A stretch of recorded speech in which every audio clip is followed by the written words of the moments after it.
I'm going to be showing you how I draw anime hair step by step. This is not a sped up video, so you could follow along and watch what I do so you could recreate my hairstyle as closely as possible. It's not complex and it is pretty simple. I divide the process into different layers to keep it easy to remember, and I personally find videos like this the easiest to learn from since they don't leave people guessing on what to do next. So take your time and pause the video if you need to, and keep it at a slow pace so you can get it down exactly and keep it in your head to use it over and over again. Or maybe just grab some things I do and add it to your own personal style. Whatever you do with it, it's up to you, but here's how I go about it. Okay, so first I'm just going to apply an airbrush to start off with. And I'm going to color pick the hair and then go slightly down and slightly to the right. And then move the color wheel a little bit towards a warmer color.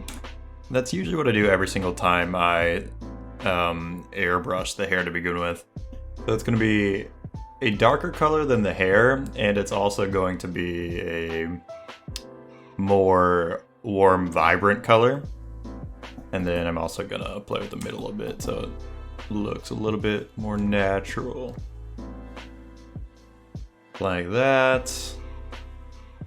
And that's pretty much all you want to do from the top and the bottom. And just where the roots of the hair is on the top. So not the direct top, but where the actual hair meets in the middle, and then just the bottom of the hair in general. And just kind of even it out. And I don't usually use layers for this, but I will for the sake of the tutorial. Then I'm going to grab that same airbrush color down here at the bottom, and I'm going to go to my shading brush. Sometimes I use the square brush for this.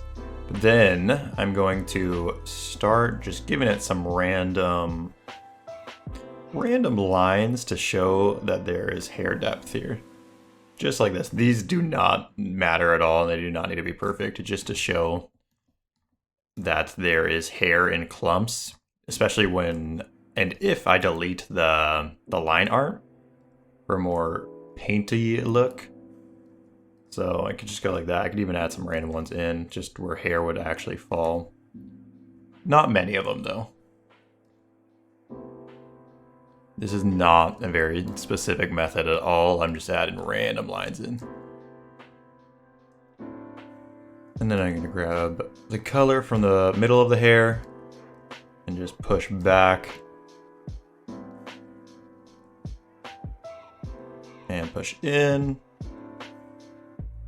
And there's not a lot to it. I just keep doing that until I think this step kind of looks good. Actually, I think I learned a part of this, part of how I do hair now. I know a fundamental part of what I really liked. I used to watch anime tutorials all the time years ago, and I have not watched any in years, speaking of that, which I probably should, because I just have completely stopped watching videos. But when I did, I remember that I really liked this one YouTuber's hairstyle and how he drew hair, because it was already similar to the way that I did it. And it was very original, and it couldn't really be replicated. And I think it was Lauvon's. And it was something like this, but then after this point, he had a completely different method of how he rendered it. But mine is going to be a little bit different from here. And I think this is an old video of his, so if you probably went to his channel now, I don't think he renders hair the same way anymore. But see that effect you kind of have in the middle? I think that looks good, so I think that'll be fine for now. Just to place... I really did just place those lines down kind of randomly, besides the obvious hair clumps that already existed. Just kind of looks like a ripple effect, and it looks good. Drawing random things. That... Okay. I think that's pretty much good. There's too much red up here, though. I don't usually do. That's too much shading at the top. And sometimes I just put little highlights near the root of the hair. Anything that dissects the hair just by a little bit, but not too detailed, definitely makes it, like, this looks a lot more painty.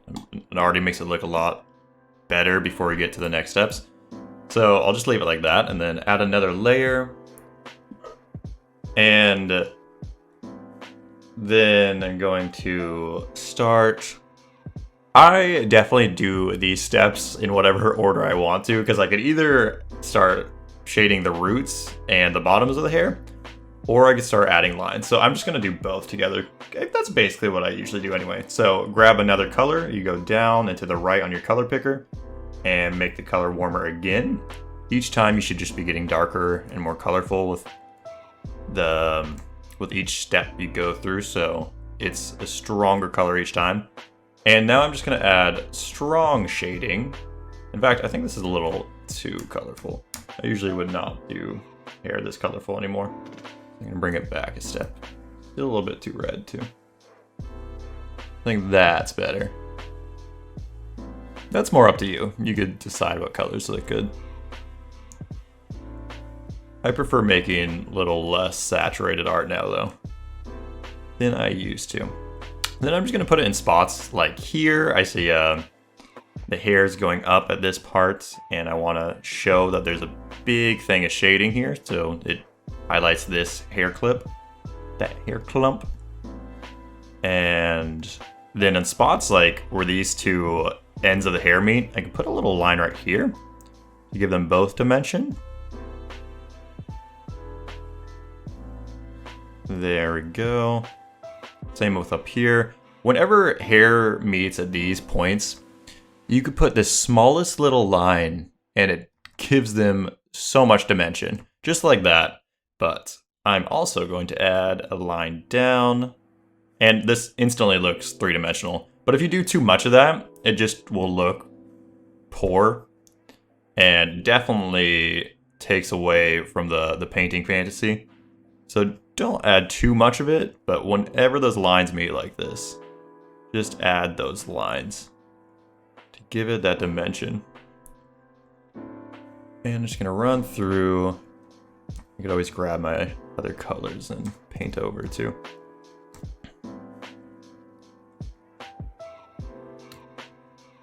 And I think I'm just gonna keep the line art like it is right now, but if this were an actual like illustration, I would only be using the rough shading of my line art as a reference, and then I'd basically delete it altogether and line over it with a much darker orange, but I'm not gonna do that.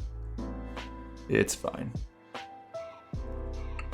Okay, but these points right here, which is what I was just talking about, these are important to show the hairline without needing to overpaint. And they make the hair look very three-dimensional with minimal effort.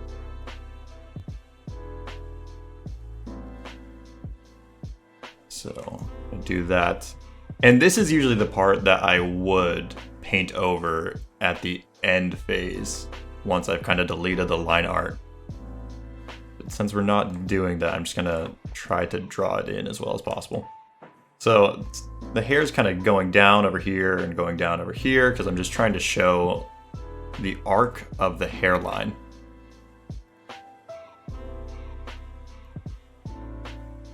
There you go. That's all you need. If you over paint or overdraw the hairline, and it just looks weird. And you don't want the hair to be too liney. Like, the splotchier your hair looks, the more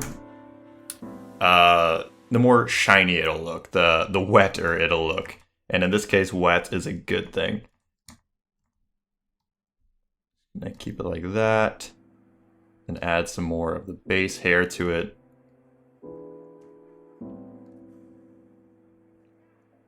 And this should be all dark. It should be all dark in his roots, because his hair is connecting there and it is hard to be seen. And it does look a little too liney, so I'm just gonna keep adding colors until it looks fine.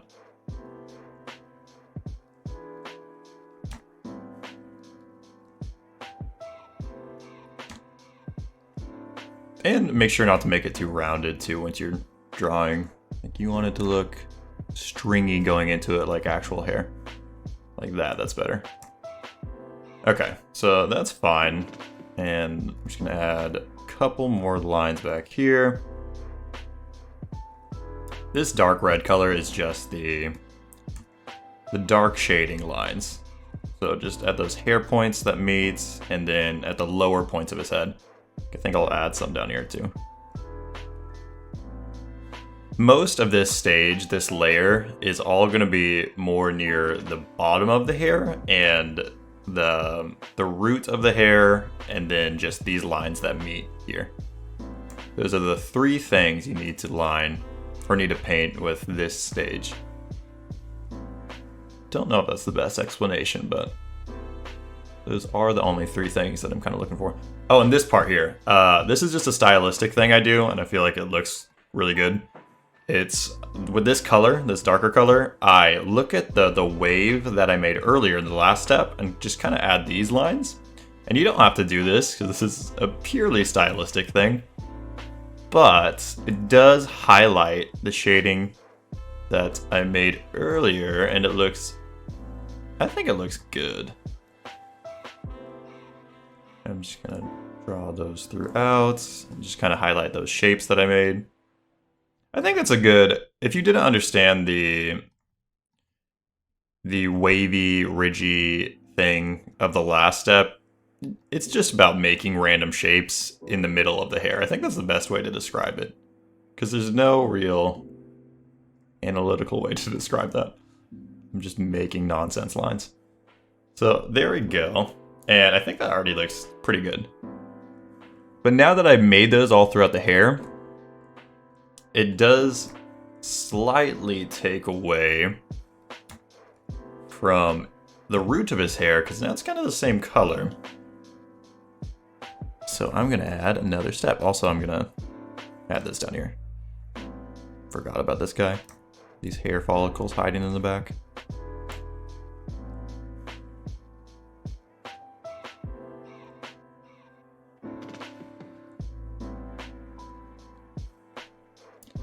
There we go. That looks fine.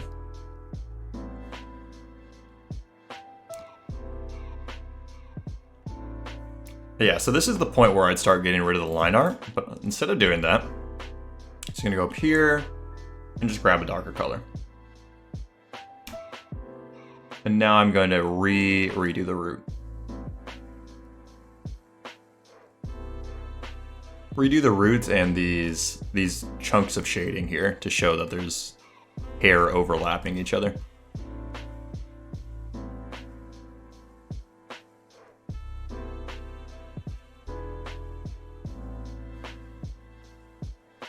I think the colors I'm choosing are a little overly colorful for the style I usually have,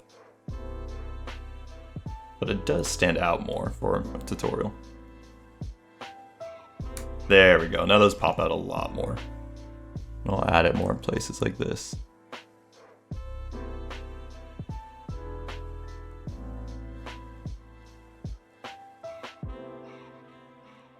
Adding too much of a dark color, though, will way overdo it, and it'll make the viewer's eyes just see a mess. So gotta make sure you're only adding it to like the prominent shading spots. Like I really want to show and highlight this chunk of hair that's going over his head and over the rest of his hair. So I want more shading around this specific part.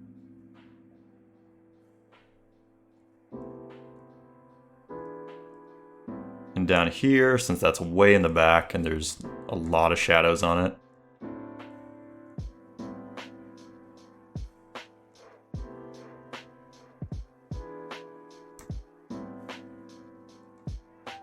also, because I usually finish my drawings without the initial sketch line art, this is like a very awkward shape, and I would fix that in post once I'm actually painting.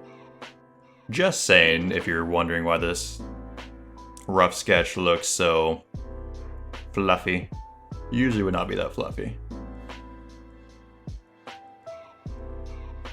Alright, so that's good.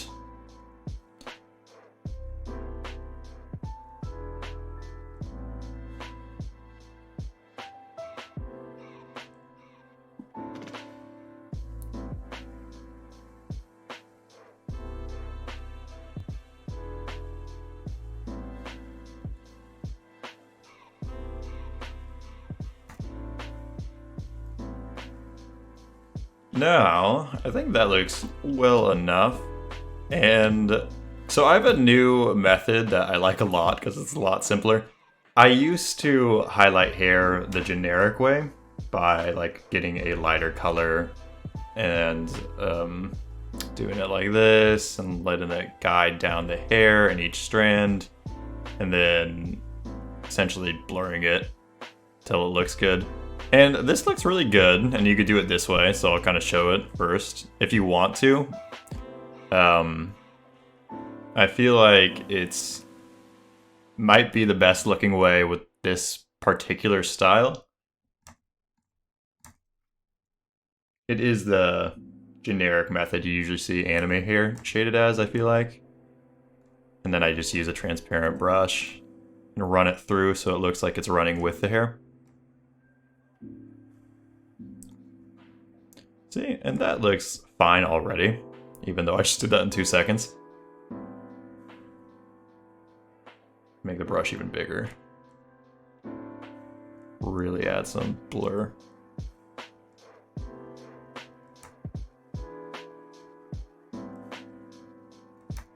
And you can mess around with it until this sort of highlight looks good. And that's one way of going about it.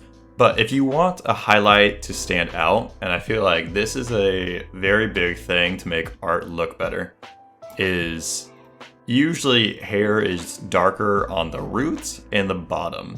But the thing is, if you put a highlight over a dark spot, it's going to pop out way more. So putting a highlight on the middle of the hair, it's actually the lightest place of the hair. So it doesn't actually look the best. So I take a darker color, like even the darkest color, like the root, that dark red, and like once again, it's more painterly style, so it works for this style of drawing specifically. But I try to make like a wave of a darker color. Kind of let it run with the hair. Like something like this. Like with each hair strand, just kind of make different formations, but you want it to be like a ring around the head. The type of ring that you'd see highlights normally as, because we're about to put highlights in over this. And this definitely was not perfect. Did this in 2 seconds, but it works for the example.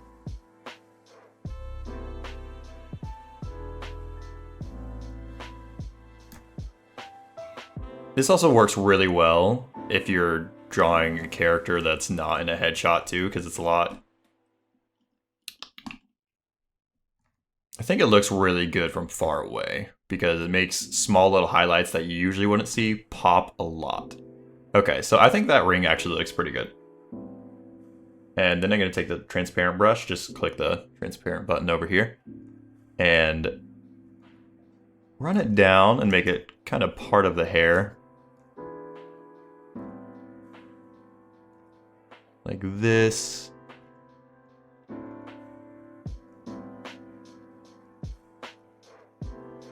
And use the shape you've already set up.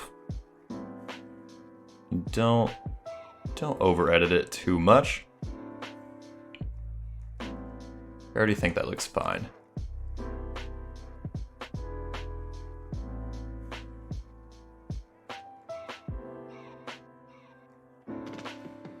Something like that. And you could kind of cut out the sections in between the hair parts to make them look more dissected from one another. And that looks good. That looks like it's running with the hair. And if you want to, you could take the color and kind of run it up the hair too, to make it look more together with the flow of the hair. But now that you have that dark color around the ring of the center, now you could add your highlight layer. And what I like to do is a very, very minimalistic highlight. You just take a whiter color and a very, very small brush. And just kind of add this. And that is literally it. And this is my specific style to highlight the hair, and I feel like it looks a lot better than this. And this is usually the generic style of how you'd shade hair. Although I think I would make this a lighter color. But let's see that with the darker root. See, that could work too, if it's over the darker root, but I definitely recommend doing that dark ring around the hair, so you could put the highlight on top of it and it makes it pop way more. This looks a lot better than this. And this, I feel like anime art has that weird middle ground where it either looks really good when it's very simplistic, or it looks very good when it's overly painterly and complex, but usually it doesn't apply to the middle ground. So you want to find your own style that kind of is either simplistic or just adding a bunch of details to make it look really complex and really good. So this is kind of my middle ground, what I found to make the hair look the best. And that's pretty much it. The highlighting is the last step. And you can see now that I've added the darker roots of the hair, the highlight and all that, it already looks pretty painterly without me even having to delete the line art. But if I did, I would just draw over the hair parts with a darker orange near black, and it would be complete. But this is pretty much it. There's a lot of different methods I have for shading the hair. I just try to do whatever looks best for the character, but this is my general art style, as straightforward as possible. Thanks for watching all the way through to the end if you did. My explanations are probably not the most eloquent in real time, so I hope it was easy to understand. If this helped you out in any way, or if you have any questions, let me know in the comments. Also, like and subscribe and all that if you want to. Goodbye.